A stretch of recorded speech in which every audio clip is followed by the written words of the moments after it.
Hello, thanks for joining us. Today we're doing the long tail cast on. This is a wonderful foundation for most of your knitting. It is very basic and easy to understand, and with a little practice you will master it very quickly. So we start the long tail cast on by pulling a length of yarn 3 times the length of what we want to cast on.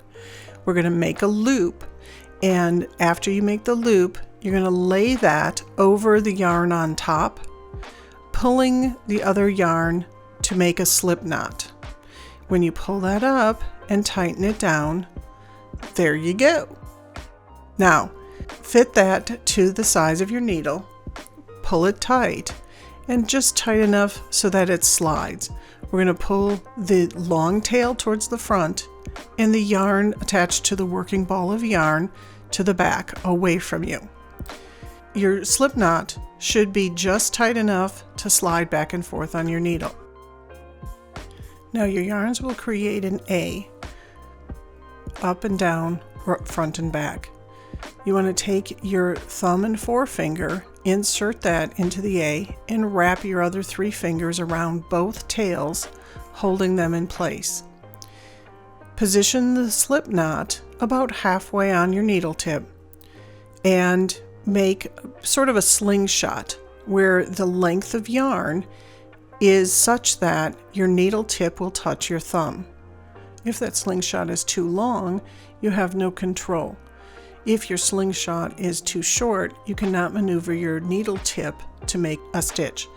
Now, once you have that length correct and your needle tip touches your thumb, you want to take that needle tip, come up the thumb into the loop the yarn creates on your thumb. Go to the back yarn on your index finger, snag a stitch from behind over the top of that yarn, and bring that down into the loop on your thumb. Drop your thumb out and tighten it down. You can give it a little rock. Repeat, up the thumb to the back and make a loop, down through the thumb, drop your thumb and tighten it down. Every once in a while you'll notice that the long tail in the front loses its twist. If you let go of both yarns, let the twist come back, reset, and repeat. Up the thumb, grab your stitch, tighten it down.